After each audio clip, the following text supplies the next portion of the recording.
Good morning प्यारे बच्चों, कैसे हो आप सब। उम्मीद करता हूँ कि आप काफ़ी अच्छे होंगे। प्यारे बच्चों, 10th क्लास की साइंस हम पढ़ रहे हैं और स्पेशली हमने शुरुआत कर रखी है फिजिक्स से। अभी तक आपके 4 लेक्चर कंप्लीट हो चुके हैं पहले चैप्टर के। आज हम 5th लेक्चर आपके बीच लेकर उपस्थित हुए हैं। प्यारे बच्चों, मैं उम्मीद करता हूँ कि आपने वे लेक्चर अच्छी तरीके से देखे होंगे और जो भी चीज़ें उनमें समझाने की कोशिश की गई है आपने उन चीज़ों को अच्छे तरीके से समझा होगा। जो भी कंसेप्ट है, जो भी डेफिनेशंस है, उनको अच्छे तरीके से अपनी कॉपी में भी लिख लिया होगा। तो प्यारे बच्चों, आज की वीडियो बड़ी ही खास है। आज की क्लास बड़ी ही इंटरेस्टिंग होने वाली है। और इंटरेस्टिंग इसलिए, देखो जो आपका सब्जेक्ट है ना फिजिक्स, इसमें 3 चीजें होती है। पहली चीज होती है डेफिनेशन, दूसरी चीज होती है डेरिवेशन और तीसरी चीज होती है न्यूमेरिकल्स। न्यूमेरिकल्स का रोल बड़ा ही अहम होता है फिजिक्स जैसे सब्जेक्ट में। और न्यूमेरिकल्स हम तब सोल्व कर पाते हैं जब हम कंसेप्ट को अच्छे तरीके से समझ पाते हैं। आज से हम न्यूमेरिकल की शुरुआत करने वाले हैं, लेकिन न्यूमेरिकल को स्टार्ट करने से पहले न्यूमेरिकल किस तरीके से सोल्व किए जाएं उसके बारे में हम पढ़ने वाले हैं। जो हमारा ये पहला चैप्टर है फिजिक्स का, इस फिजिक्स के चैप्टर में जो साइन है वो बड़ा इंपॉर्टेंट रोल प्ले करेगा। साइन मतलब क्या? 2 ही तरह के साइन होते हैं, एक प्लस और एक माइनस, किसी भी नंबर को शो करने के लिए। या तो कोई नंबर पॉजिटिव होगी या कोई नंबर नेगेटिव होगी। इसमें डिस्टेंस मैटर करती है कि वस्तु दर्पण से कितनी दूर रखी है, प्रतिबिंब कितनी दूरी पे बनाया जा रहा है, वस्तु की लंबाई कितनी है और प्रतिबिंब की लंबाई कितनी है। कुछ इस तरह के कंसेप्ट है जो कि हमें ध्यान से समझने पड़ेंगे। तो चलिए शुरुआत करते हैं। यहाँ पे क्या लिखा है, आज का हमारा टॉपिक क्या है? दूरियां नापने के लिए निर्देशांक ज्यामिति। ठीक है, जो ये निर्देशांक ज्यामिति है ना, ये 10th क्लास के बच्चे मैथमेटिक्स में अच्छे तरीके से पढ़ लेते हैं। लेकिन ऐसा नहीं है कि मैथमेटिक्स के बच्चों के लिए ही फिजिक्स सब्जेक्ट होता है। फिजिक्स सब्जेक्ट तो बायोलॉजी वाले बच्चों के लिए भी होता है, और जिन बच्चों के पास होम साइंस होती है उन बच्चों को भी फिजिक्स सब्जेक्ट पढ़ना पड़ता है, तो उनके लिए थोड़ा मुश्किल होता है। लेकिन आप टेंशन मत लीजिए, अभी 2 ही मिनट के अंदर आपका ये टॉपिक क्लियर हो जाएगा। चलिए स्टार्ट करते हैं। देखो इसमें क्या लिखा है, प्रकाश में दर्पणों व लेंसों की फोकस दूरियां। देखो बच्चों, अभी तक हमने क्या पढ़ा है? दर्पण पढ़े हैं, लेंस हम इसके बाद पढ़ेंगे। आपको पता है ना कि दर्पण क्या होता है? एक तरफ से तो क्या होगा, चिकना तल होगा, और दूसरी तरफ से क्या होगा, पॉलिश किया हुआ तल होगा। लेकिन लेंस में ऐसा नहीं है। लेंस में दोनों तल क्या होंगे? चिकने तल होंगे। मतलब पारदर्शी कांच का कोई पदार्थ होगा, उसको हम क्या बोल सकते हैं? लेंस बोल सकते हैं। दर्पण में हमने क्या पढ़ा है? परावर्तन होता है, और लेंस में क्या होगा? अपवर्तन होगा। परावर्तन को क्या बोलते हैं? रिफ्लेक्शन, और अपवर्तन को क्या बोलते हैं? रिफ्रैक्शन। तो पहले हम परावर्तन की पूरी डिटेल पढ़ रहे हैं और फिर इसके बाद हम लेंस पढ़ेंगे, और लेंस में हम क्या पढ़ने वाले हैं कि रिफ्रैक्शन क्या होता है, अपवर्तन क्या होता है। राइट, तो चलिए देखते हैं क्या लिखा है आगे। लेंसों की फोकस दूरियां वस्तुओं तथा प्रतिबिंबों की स्थितियां तथा आकार आदि को व्यक्त करने के लिए भिन्न भिन्न चिन्ह परिपाटियों का उपयोग किया जाता है, जो कि निम्न प्रकार है। परिपाटियों, देखो आप यहां से ध्यान देना है आपको, भिन्न भिन्न चिन्ह परिपाटियों। इसका मतलब है कहीं पे हम डिस्टेंस पॉजिटिव लेंगे और कहीं पे डिस्टेंस हम नेगेटिव लेंगे। ठीक है ना, आपको कंफ्यूज होने की आवश्यकता नहीं है कहाँ पे हमें पॉजिटिव लेना है और कहाँ पे हमें नेगेटिव लेना है। थोड़ी देर में आपको क्लियर हो जाएगा। पहला पॉइंट देखते हैं, इसमें लिखा है जो कि निम्न प्रकार है।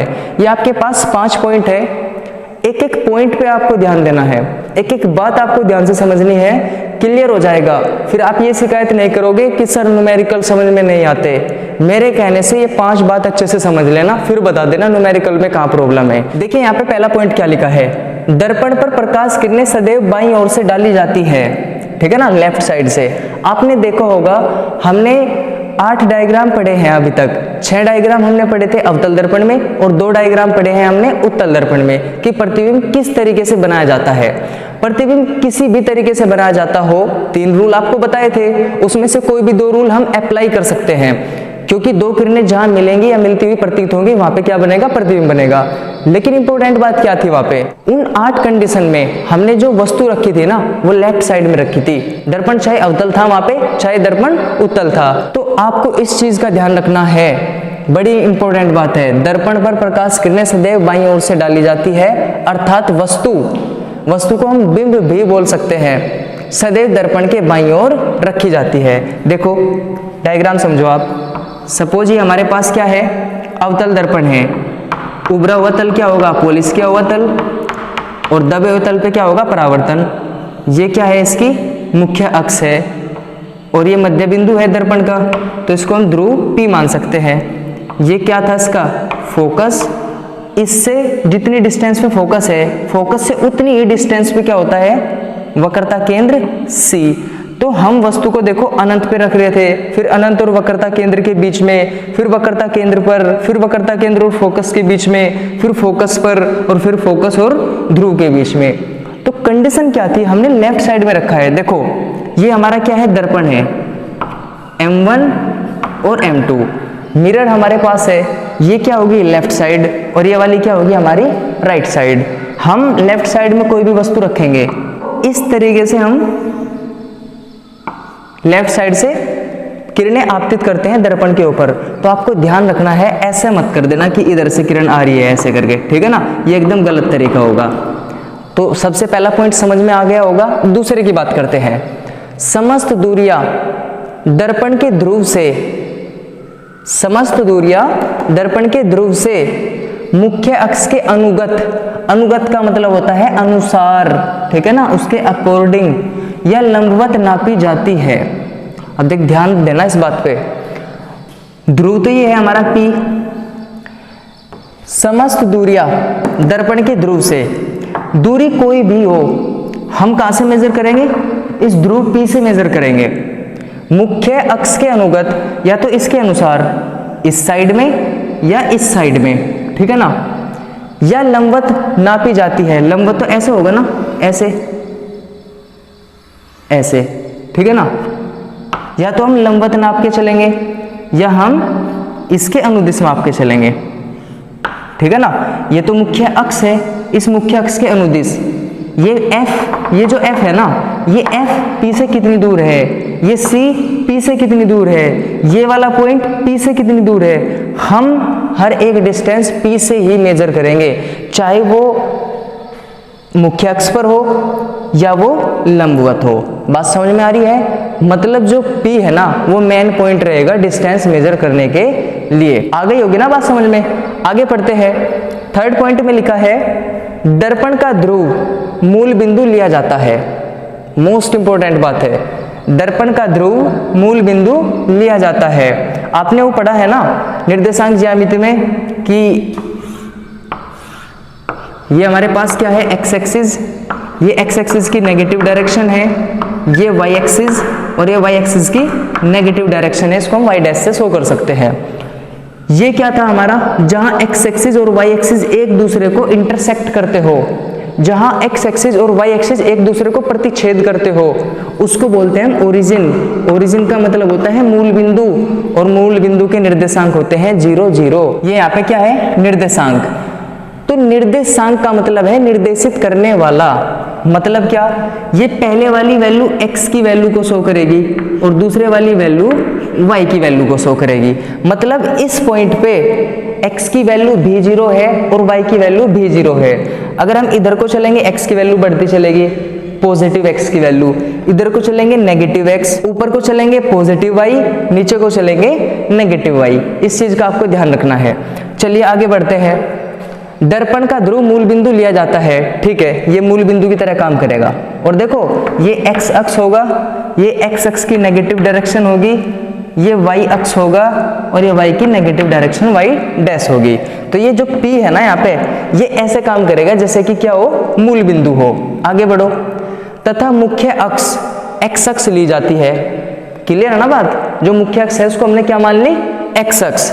आगे बढ़ते हैं। ध्रुव से गुजरने वाली, ये ध्रुव है, इससे गुजरने वाली तथा मुख्य अक्ष के लंबवत रेखा, मुख्य अक्ष तो ये है, ठीक है ना, ये वाली लाइन क्या है हमारी, मुख्य अक्ष है, और इसके लंबवत वाली लाइन ये वाली लाइन है। तो ध्रुव P से गुजरने वाली तथा मुख्य अक्ष के लंबवत रेखा y अक्ष ली जाती है। बात क्लियर है ना, y अक्ष ली जाती है। आगे बढ़ते हैं। फोर्थ पॉइंट में लिखा है मुख्य अक्ष के अनुदिश, मुख्य अक्ष के अनुदिश, ये देखो मुख्य अक्ष है टोटल, ठीक है ना। ध्रुव से दाईं ओर, ये ध्रुव है हमारा, और दायां मतलब राइट, दाईं ओर, ठीक है ना, इस ओर एक्स अक्ष के अनुदिश, पॉजिटिव एक्स अक्ष के अनुदिश। तो ये एक्स अक्ष की धन दिशा है ना, नापी जाने वाली दूरी धनात्मक चिन्ह के साथ ली जाती है, इधर जो भी होगा पॉजिटिव लेंगे, ध्यान रखना है आपको। तथा ध्रुव के बाईं ओर, ये ध्रुव है और बायां मतलब क्या, लेफ्ट, तो लेफ्ट है ये वाली साइड, इसके लेफ्ट साइड में मतलब माइनस एक्स अक्ष के अनुदिश ये जो टोटल है वो क्या है, ये हमारा एक्स अक्ष है, लेकिन ये पॉजिटिव एक्स अक्ष और ये नेगेटिव एक्स अक्ष, इसके अनुदिश ऋणात्मक चिन्ह के साथ ली जाती है। अगर हम इस साइड चलेंगे ना तो हमें नेगेटिव साइन फॉलो करना है, अगर हम राइट साइड में चलेंगे तो हमें पॉजिटिव साइन फॉलो करना है। अब बात समझ में आ गई होगी आपके। आगे बढ़ते हैं, फिफ्थ पॉइंट में लिखा है प्रतिबिंब तथा वस्तु की लंबाइयां, ध्यान देना बात पे, प्रतिबिंब तथा वस्तु की लंबाइयां मुख्य अक्ष से ऊपर की ओर, देखो ये मुख्य अक्ष है ना टोटल, इससे ऊपर की ओर धनात्मक यानी कि धनात्मक वाई एक्स के अनुदिश, पॉजिटिव वाई एक्स एक्सिस, देखो ये क्या है, वाई अक्ष के अनुदिश डिस्टेंस है, ये क्या है, वाई एक्स के अनुदिश डिस्टेंस। क्यों भाई, वाई एक्स भी तो ऐसे ही था, यहाँ पे आओ आप, ये क्या था, ये वाई एक्स था, तो वाई अक्ष के अनुदिश डिस्टेंस है ये, लेकिन ऊपर की ओर है, ठीक है ना, वाई अक्ष के अनुदिश धनात्मक तथा नीचे की ओर, नीचे है ये वाली डिस्टेंस। कई बार आपने देखा है ना कि यहाँ पे प्रतिबिंब बनता है आई आई डैश जिसको हम बोलते हैं, तो प्रतिबिंब किधर बना है, नीचे की ओर बना है, लेकिन वाई अक्ष के अनुदिश ही है, और कौन सा वाई अक्ष, नेगेटिव वाई अक्ष, माइनस वाई अक्ष के अनुदिश ऋणात्मक ली जाती है। तो आपको इन चीजों का ध्यान रखना है, दर्पण चाहे अवतल हो चाहे उत्तल हो, आपको क्या करना है, जो दर्पण का ध्रुव है उसको मूल बिंदु मानना है, मूल बिंदु के राइट साइड में पॉजिटिव लेना है, लेफ्ट साइड में नेगेटिव लेना है, मूल बिंदु से ऊपर मतलब वाई एक्सिस पे आपको पॉजिटिव लेना है, और नीचे मतलब नेगेटिव वाई एक्सिस पे आपको नेगेटिव लेना है। बात क्लियर है ना, दर्पण चाहे कोई भी हो यही कंडीशन फॉलो होगी। एक बार मैं आपको उत्तल दर्पण का दिखा देता हूं, मान लीजिए ये हमारे पास क्या है, उत्तल दर्पण है, इसका अंदर वाला तल हम क्या करेंगे, पॉलिश कर देंगे, क्योंकि इसका उभरे तल से परावर्तन होगा, ये M1 और ये वाला M2, ये क्या है, इसकी मुख्य अक्ष मान सकते हैं, ये क्या है, ध्रुव P है, suppose this is focus and this is centre of curvature मतलब वक्रता केंद्र। तो हम क्या करेंगे, यहाँ से हमने कोई किरण भेजी ऐसे करके, ठीक है, वो ऐसे मुड़ गई, लेकिन कैसा महसूस होगा कि इधर से आ रही होगी शायद, ठीक है ना, वो तो ऐसे मुड़ गई, और फिर मान लीजिए यहाँ पे कोई वस्तु थी ओ डैश, ठीक है ना, अब देखो वस्तु के सिरे से डायरेक्ट एक किरण भेज दो, भेजेंगे हम, तो ऐसा महसूस होगा वक्रता केंद्र से होकर जा रही है, जो कि परावर्तन के पश्चात वापस उसी रास्ते से लौट जाती है। इस तरह का डायग्राम पढ़ा था ना हमने। तो यहाँ पे दोनों किरणें टकराई, यहाँ पे क्या बनेगा, प्रतिबिंब बनेगा, जिसको हम आई आई डैश नाम दे सकते हैं। अब देखो ध्यान से समझना एक बात, वस्तु लेफ्ट साइड में है, ये दर्पण का क्या है, ध्रुव है, वस्तु क्या है, लेफ्ट साइड में, तो जो वस्तु की दूरी है ना वो नेगेटिव लेंगे, क्योंकि ये हमारा क्या है, एक्स एक्स का काम करेगा, एक्स एक्स का काम करेगा ना, तो लेफ्ट साइड में जो डिस्टेंस है हम कैसे लेंगे, नेगेटिव लेंगे, वस्तु की दूरी माइनस की लेंगे। बात क्लियर है ना, ठीक है। अब वस्तु की ऊंचाई ओ डैश है, तो जो ये हाइट है ना वस्तु की ऊंचाई, इसको हम h मान सकते हैं। जो ये h है ये हम पॉजिटिव लेंगे, क्योंकि y अक्ष की धन दिशा में है। चेक कर लो आप, ये तो होता है हमारा y अक्ष, और ये वाला हमारा क्या होता है, x अक्ष, ये वाला हमारा क्या होता है, x अक्ष। ध्रुव P है, ध्रुव P के राइट में पॉजिटिव, ध्रुव P के लेफ्ट में नेगेटिव, ध्रुव से ऊपर पॉजिटिव, ध्रुव के नीचे नेगेटिव। अब देखो वस्तु की ऊंचाई ऊपर की तरफ है ना, तो पॉजिटिव लेंगे। जो प्रतिबिंब है, प्रतिबिंब भी ऊपर की तरफ है ना, पॉजिटिव लेंगे। वस्तु लेफ्ट साइड में है ध्रुव से, नेगेटिव लेंगे। बात क्लियर हो रही है ना। तो आपको इन चीजों पे ध्यान देना है, और अच्छे से समझ में तब आ जाएगा जब हम न्यूमेरिकल करेंगे। तो इसको आप नोट कर लेना, एक एक चीज को नोट कर लेना। जो भी समझ में नहीं आता ना, आपको एकदम पूछना है, सारे डाउट आपके क्लियर होंगे, राइट। चलिए बच्चों, अब हम अपना नेक्स्ट टॉपिक देख लेते हैं, क्या लिखा है इस टॉपिक में। गोलीय दर्पण के लिए UVF में संबंध मोस्ट इंपॉर्टेंट है। U तो होती है वस्तु की दूरी, और V होती है प्रतिबिंब की दूरी, और F होती है फोकस दूरी। UVF में कुछ रिलेशन होता है, उसको हम मिरर फॉर्मूला या दर्पण सूत्र बोलते हैं। तो देखो इसमें क्या लिखा है, u v तथा f के बीच संबंध को दर्पण सूत्र कहते हैं। अब गोलीय दर्पण तो दो टाइप के होते हैं, एक अवतल दर्पण होता है और दूसरा उत्तल दर्पण होता है। तो चाहे दर्पण कोई सा भी हो, उत्तल हो चाहे अवतल हो, दोनों के लिए फॉर्मूला एक ही होगा। चलिए देखते हैं क्या है वो फॉर्मूला। नंबर 1 है अवतल दर्पण के लिए और नंबर 2 है उत्तल दर्पण के लिए। यहाँ पे मैंने दोनों एक साथ लिखे हैं, लेकिन आपको कॉपी में कैसे करना है, पहले आपको ये नंबर 1 पूरा लिखना है, फिर उसके बाद नंबर 2 डाल के ये वाला लिखना है। कोशिश ये करना कि डायग्राम पहले बनाना, क्योंकि जब आप डायग्राम बनाओगे आपको लगभग सभी कुछ आइडिया हो जाएगा इस टॉपिक के बारे में। तो सबसे पहले हम डायग्राम समझ लेते हैं कि डायग्राम क्या है। सपोज ये हमारे पास M1 M2 एक अवतल दर्पण है, बिंदु P इसका ध्रुव है, F फोकस है, C वक्रता केंद्र है और जो ये वाली रेखा है वो मुख्य अक्ष है। मुख्य अक्ष पे किसी बिंदु पे कोई वस्तु OO' रखी है, यहाँ से कोई प्रकाशिक किरण चली, इसका परावर्तन हुआ, फोकस से होकर निकल गई, फिर वक्रता केंद्र से गई दूसरी किरण, परावर्तन के बाद वापस उसी मार्ग से लौट गई। ये सभी चीजें आपने पहले से पढ़ी हुई है। यहाँ पे किरण टकराई तो क्या हुआ, प्रतिबिंब बना II', हमने इसको नाम दे दिया। अब इसमें हम करने वाले क्या है, देखो माना M1 M2 एक अवतल दर्पण है तथा इसकी मुख्य अक्ष पर कोई वस्तु OO' रखी है, बिल्कुल रखी है, जिसका प्रतिबिंब II' है, कंफर्म है। माना वस्तु की दर्पण से दूरी, अब यहाँ से बात इंपॉर्टेंट चलेगी, इस पे ध्यान देना। माना वस्तु की दर्पण से दूरी, वस्तु ये है और दर्पण ये वाला है, और दर्पण में हम दूरी कहाँ से मापते हैं, अभी तो पढ़ा है आपने, ध्रुव P से मापते हैं। तो मतलब P से O तक की दूरी है वस्तु की दूरी, तो PO को मान के चलेंगे हम U, PO को क्या मान के चलेंगे U, और यहाँ पे लिखा है माइनस, माइनस इसलिए देखो बिंदु P को क्या मानते हैं हम, मूल बिंदु मानते हैं ना, तो मूल बिंदु से लेफ्ट साइड में क्या होगी, नेगेटिव, अगर राइट में होती तो हम पॉजिटिव ले लेते, तो इसलिए PO बराबर -U। प्रतिबिंब की दूरी PI बराबर -V, देखो प्रतिबिंब कहाँ पे है, यहाँ है ना प्रतिबिंब, तो PI डिस्टेंस हुई, ये वाली डिस्टेंस क्या हुई PI, और अब भी नेगेटिव डायरेक्शन में है तो PI बराबर -V लेंगे। अब इसके बाद दर्पण की वक्रता त्रिज्या PC बराबर -R, देखो वक्रता केंद्र ये है और वक्रता केंद्र तक की दूरी को वक्रता त्रिज्या बोलते हैं, और वक्रता त्रिज्या को हम R से प्रदर्शित करेंगे। अब ये नेगेटिव R क्यों आया है, ये भी लेफ्ट साइड में है P के, तथा फोकस दूरी PF बराबर -F है। P से लेके F तक की दूरी को हम क्या बोलते हैं, फोकस दूरी, तो फोकस दूरी को भी हम नेगेटिव F लेंगे क्योंकि ये भी लेफ्ट साइड में है, तो PF बराबर -F है। तब सूत्र निम्न प्रकार प्राप्त होता है, तो आपको ये वाला फॉर्मूला ध्यान रखना है, 1/F = 1/U + 1/V। देखो बच्चों पहले क्या था, अब से कुछ साल पहले तक जो ये फॉर्मूला है ना 1/F = 1/V + 1/U, ये प्रूफ के साथ आता था 10th क्लास में। अब ये 12th क्लास में चला गया है, आपके सिलेबस में इसका प्रूफ नहीं है, आपको प्रूफ करके नहीं दिखाना।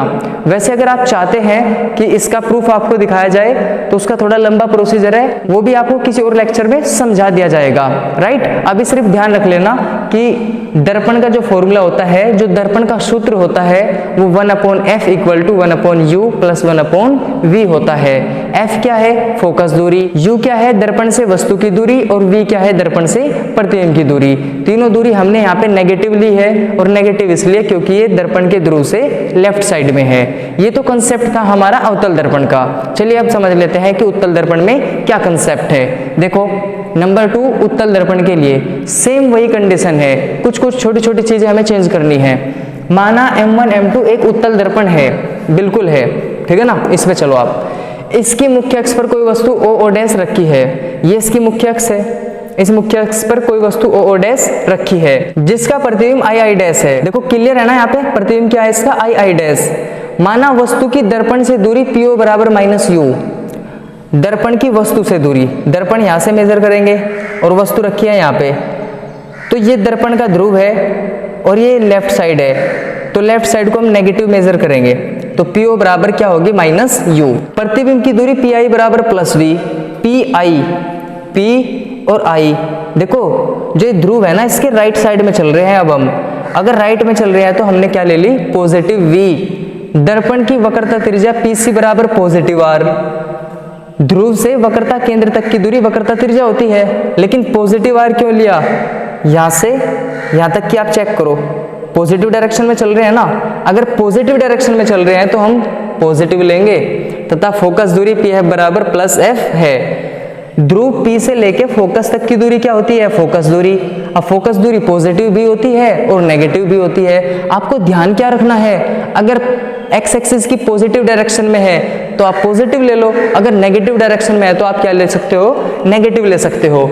ये आपका डायग्राम है, ठीक है ना। इन सभी दूरियों के अकॉर्डिंग हम ये वाला फॉर्मूला निकाल सकते हैं। तो क्या होगा फॉर्मूला हमारा 1/f equal to 1/u plus 1/v।